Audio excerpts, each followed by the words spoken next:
Hey, so I wanted to share something that was kind of interesting that happened the other day. We went to this thing called Better Piggies Rescues, which is like a rescue facility for pigs, which I thought would be really fun for the family because I'm picturing going and like petting like Babe and Wilbur. And instead we went and it was like this massive rescue facility with like hundreds of really big pigs, like up to 1,000 pound farm hog big. And it was kind of fun. I mean, like going and petting these friendly pigs and stuff. But at the end, we walked away feeling so gross. And we came home and like could not wait to get in the shower. Like, I did not even want to take my clothes and put them in the laundry basket. I wanted to burn them bad. But that actually made me really think about our soul and how there are things that can get on our soul that we have just as much of a desire to remove, and that how God offers us new things and clean things to put on. So there's some verses that really illustrate that. And the first one is Romans 12:2.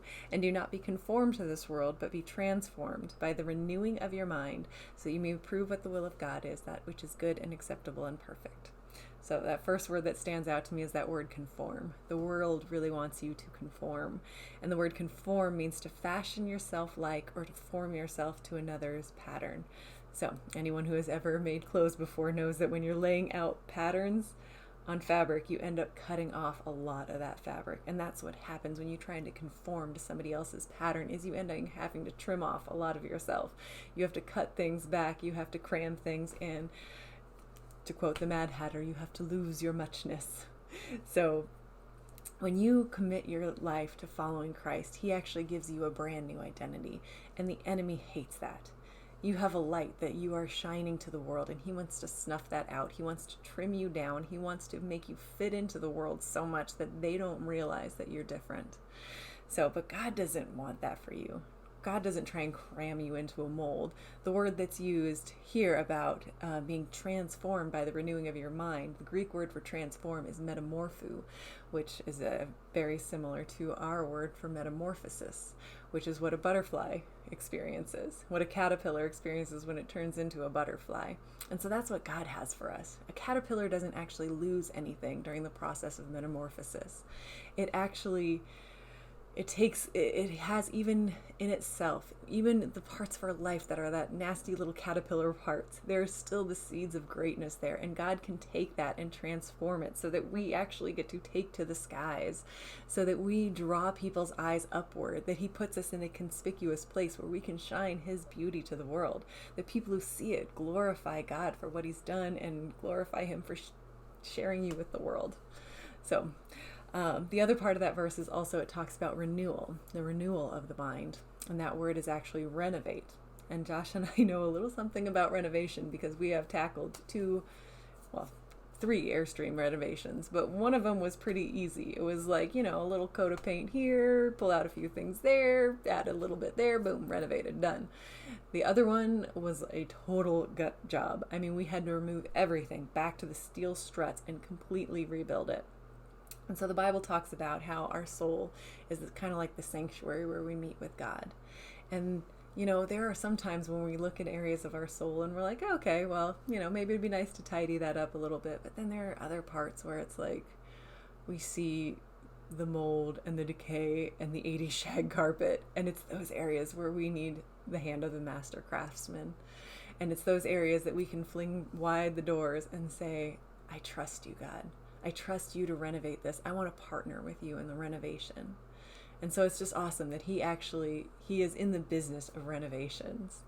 So there's another verse that I think is really good, Ephesians 4:22-24. It says that in reference to your former manner of life, you lay aside the old self, which is being corrupted in accordance with deceitful desires, and that you be renewed in the spirit of your mind, and put on the new self, which in the likeness of God has been created in righteousness and holiness of the truth. So we lay aside the old things. We're able to lay aside the old self, lay aside the old self, receive something new, and put that on. It means to sink into new clothing. So this kind of reminds me of like this kind of is illustrated by this thing that happened when we were over at a friend's house when I was a teenager, where we had a bonfire, we're roasting s'mores, and somebody ended up lighting their marshmallow on fire. And instead of just trying to blow it out, they start shaking their stick like crazy, and this flaming marshmallow goes flying across the bonfire and lands on a friend of mine's jacket. And I have never seen a jacket come off faster. Like, when you realize that something has hit you that is corrupting, that's dangerous, like you don't just feel comfortable, like, oh, I'll just let it sit there, like, no big deal. You want to get it off quickly. And that is what repentance is. I mean, that is the definition of godly sorrow. You see through God's eyes, like, oh man, this is something that is dangerous.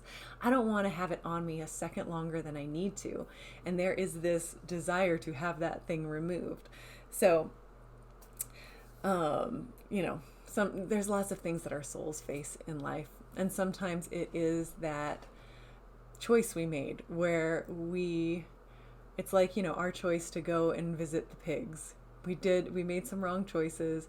You watch something you maybe shouldn't have. You let an attitude run unchallenged through your mind and through your life for too long. That's kind of like allowing that stink to get on. And then sometimes it's from the outside. Sometimes it's somebody hurling something at you. It is the flaming marshmallow. It is the person who cuts you off in traffic, or the person who hurls an insult, or who says something awful online. It's these things that they get on us and they get in us. And the beauty is Jesus invites us to be renewed, to put off the old and to put on the new self. So, well, there's like a big loud car in my front yard, but this is the awesome thing, like, because God doesn't just leave us there. When we lay aside that old self, when we lay aside the thing that is corrupted, the thing that has the stink from being around awful people or something, God doesn't just leave us there. He actually provides that new self.